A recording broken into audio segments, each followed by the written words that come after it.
अस्सलाम गाइस।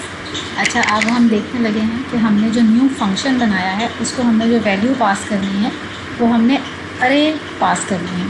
यानी इससे पहले हमने क्या किया था कि सिंपल वैल्यूज़ जो हैं हमने पास की थी।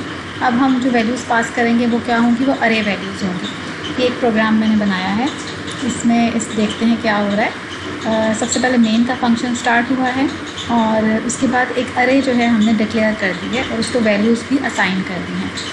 इस अरे में 5 एलिमेंट्स हैं, 4, 6, 3, 4 और 7। ये हमने डायरेक्टली असाइन कर दिए हैं। और इससे पहले जो हम प्रोग्राम्स बनाते रहे हैं उनमें क्या है कि हम वैल्यूज़ को यूज़र से इनपुट लेके तो 1 बाय 1 अरे के अंदर डालते थे, इनपुट करवाते थे। यहाँ मैंने डायरेक्टली असाइन किए हुए हैं। इसके अलावा हमने एक और वेरिएबल ले लिया है आई। सबसे पहले हमने इस प्रोग्राम में अरे के जितनी भी वैल्यूज़ हैं अरे के अंदर, इनका हमने सम करना है। तो वो सम हमने करना है एक न्यू फंक्शन के अंदर। जो नया फंक्शन हम बनाएंगे उसमें हम सम करेंगे। तो उस फंक्शन को हमने नाम दिया है सम का। आपको पता है कि जब हम फंक्शंस में काम करते हैं तो मेन के अलावा जो भी फंक्शन हम बनाते हैं उसमें 3 चीज़ें इम्पॉर्टेंट होती हैं। एक उस फंक्शन की डिक्लेरेशन, फंक्शन की कॉल और फंक्शन की डेफिनेशन। फंक्शन डेफिनेशन क्या होता है, इटसेल्फ वो फंक्शन जो है वो फंक्शन डेफिनेशन होता है। तो सबसे पहले हमने जो न्यू फंक्शन बनाया है उसकी डिक्लेरेशन यहाँ पे मौजूद है। Declaration of some function. हमने नया फंक्शन जो बनाया है उसको हमने सम का नाम दिया है। सम से पहले वॉइड नहीं आया। वॉइड इसलिए नहीं आया क्योंकि सम का फंक्शन वैल्यू रिटर्न करेगा। जो फंक्शन वैल्यू रिटर्न नहीं करता उससे पहले वॉइड लिखा जाता है, लेकिन जो फंक्शन वैल्यू रिटर्न करता है वो जौन सी वैल्यू रिटर्न करता है उस वैल्यू की जो डाटा टाइप है वही डाटा टाइप फंक्शन के नाम से पहले फंक्शन डिक्लेरेशन में और फंक्शन डेफिनेशन में लिखी जाती है। तो ये इंटीजर वैल्यू रिटर्न करेगा सम का फंक्शन। इसमें प्लस करना है इन सारी वैल्यूज़ को और वैल्यू रिटर्न करनी है। इंटीजर के बाद लिखा हुआ है फंक्शन का नाम और फंक्शन के नाम के बाद उसको अरे आर्ग्यूमेंट पास किया गया है। जब हम फंक्शन डिक्लेरेशन की बात करते हैं तो फंक्शन डिक्लेरेशन में कभी भी हम इटसेल्फ वेरिएबल का नाम नहीं पास करते। हमने उसमें ये बताना होता है कि जो वेरिएबल हम पास करेंगे उसकी डाटा टाइप क्या होगी। अगर आप याद करें, मैं आपको यहाँ पे थोड़ा सा लिख कर बताती हूँ। अगर आप याद करें तो अगर हमने अरे का फंक्शन नहीं भी पास करना और सम का फंक्शन, हम अरे की वैल्यूज़ को पास नहीं करना और हमने सम का फंक्शन बनाना है। हम सम का फंक्शन जब बनाते हैं तो हम उसके अंदर भी, फॉर एग्जांपल अगर हम उसको 2 वैल्यूज़ पास करनी है तो हम उसके अंदर दोनों की डाटा टाइप लिखते हैं, वैल्यूज़ या वेरिएबल्स के नाम नहीं लिखते। ये तरीका होता है, अगर आपको याद हो, नॉर्मली जब हम फंक्शंस में काम कर रहे होते थे। यहाँ हमने अरे की वैल्यू को हमने पास करना है और ये सिंगल डायमेंशन अरे है, 2 डायमेंशनल अरे नहीं है। तो हम उसकी डाटा टाइप बताएंगे डिक्लेरेशन में। हमने उसकी डाटा टाइप बता दी कि इंटीजर टाइप अरे है। ये देखिए हमारे पास इंटीजर टाइप अरे मौजूद है। और हमने यहाँ बताना है फंक्शन डिक्लेरेशन में कि वो अरे वैल्यूज़ हैं, तो सिंपल वेरिएबल्स नहीं हैं, वो अरे वैल्यूज़ हैं। तो उसके लिए हमने, अगर सिंगल डायमेंशन अरे है तो इस तरह, और अगर डबल डायमेंशन अरे होगी तो इस तरह हमने फंक्शन डिक्लेरेशन में वैल्यूज़ को पास करना है। फॉर एग्ज़ाम्पल हम अपने फंक्शन को 2 अरेज सेंड कर रहे हैं एज आर्ग्यूमेंट्स। तो हम उस फंक्शन की डिक्लेरेशन कैसे करते, हम पहले लिखते इंटीजर और अरे का साइन, उसके बाद हम कॉमा देते और फिर हम दूसरी जो भी अरे है, फॉर एग्जांपल दूसरी अरे अगर फ्लोट है, फ्लोट और अरे का साइन, तो इस तरह हम उस फंक्शन की डिक्लेरेशन करते कि हमने उसको 2 वैल्यूज़ पास की हैं, दोनों अरेज हैं। अगर 2 डायमेंशनल अरे होगी तो डेफिनेटली यहाँ पर इस तरह से साइन आएगा।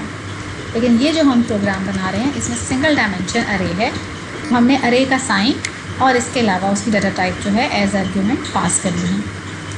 क्लियर स्क्रीन का फंक्शन यूज़ किया है मैंने और उसके बाद मैंने लिखवाया है वैल्यूज़ ऑफ अरे को प्रिंट करना है। /n क्या है, यही काम आप एंड एल ऑपरेटर से भी ले सकते हैं।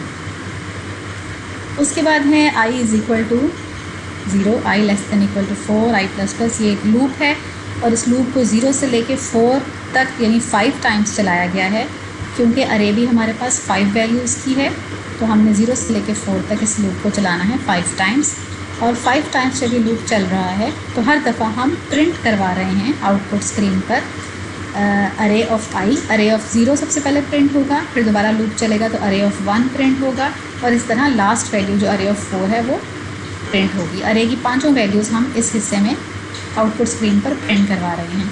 आपको पता है कि अगर अरे की 5 वैल्यूज़ हों तो पहली इंडेक्स वैल्यू 0 होती है और लास्ट इंडेक्स वैल्यू 4 होगी। तो इसलिए हमने इस लूप को 0 से चलाया है और 4 तक चलाया है, 1 से लेकर 5 तक नहीं चलाया। अरे की पहली इंडेक्स वैल्यू हमेशा 0 होती है। तो यहाँ तक हम आउटपुट स्क्रीन पर सिर्फ वैल्यूज़ को प्रिंट करवा रहे हैं, जो वैल्यूज़ हम पहले असाइन कर चुके हैं। उसके बाद हम प्रिंट करवा रहे हैं /n, यानी एक लाइन और नीचे आ जाओ, सम ऑफ अरे। सम ऑफ अरे लिख लें या सम ऑफ अरे वैल्यूज़ लिख लें और उसके बाद सम अरे। ये हम यहाँ पर फंक्शन की कॉल दे रहे हैं, उस फंक्शन की कॉल जिसकी हमने पहले डिक्लेरेशन हम कर चुके हैं।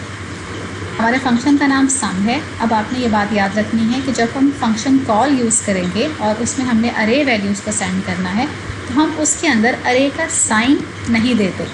फंक्शन कॉल के अंदर हम अरे का साइन नहीं देते, हम फंक्शन कॉल के अंदर सिर्फ अरे का नाम देते हैं। यानी अगर हमारे पास अरे का नाम होता XYZ तो हम फंक्शन को हम कॉल कर रहे हैं तो फंक्शन नेम तो हमने बताना ही है। जो वैल्यूज़ हम पास कर रहे हैं उस वैल्यू में हम सिर्फ अरे का नाम दें, चाहे हमारे पास 1 डायमेंशनल अरे हो, चाहे हमारे पास 2 डायमेंशनल अरे हो। हमने फंक्शन कॉल में अगर सेंड करना है तो नाम सेंड करना है। हमने फंक्शन कॉल में अरे का जो साइन है ब्रैकेट्स का और कितनी वैल्यूज़ हैं ये हमें फंक्शन कॉल में नहीं भेजना होता। अच्छा, गेट कैरेक्टर का फंक्शन आ गया है उसके बाद, और ये यहाँ पे मेन का फंक्शन ख़त्म हो गया है। हमने देखा कि डिक्लेरेशन कैसे हुई है न्यू फंक्शन की, और हमने देखा कि कॉल कैसे हुई है सम के फंक्शन की।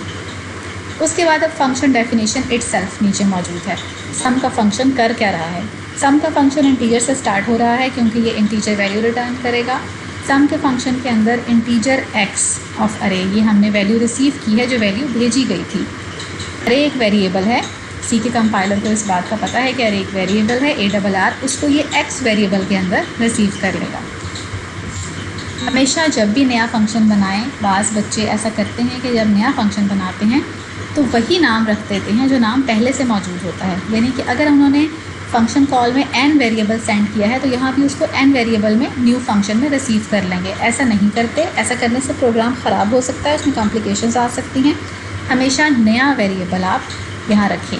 तो ARR वेरिएबल अरे का नाम था, हमने उसको x में रिसीव कर लिया। x की एक अरे है जो रिसीव कर रही है ARR अरे जो है, इसको x ऑफ अरे जो है ये रिसीव कर रहा है हमारे पास, और इसकी डाटा टाइप वही है जो अरे की डाटा टाइप है, और डाटा टाइप को सेम ही होना चाहिए है। अब यहाँ पर लिखा आ रहा है इंटीजर s = 0। हमने s एक वेरिएबल लिया है, उसको डिक्लेयर किया है, उसको स्टार्ट किया है और उसको 0 से इनिशियलाइज़ कर दिया है, 0 उसको असाइन कर दिया है। हम सम के फंक्शन में क्या कर रहे हैं,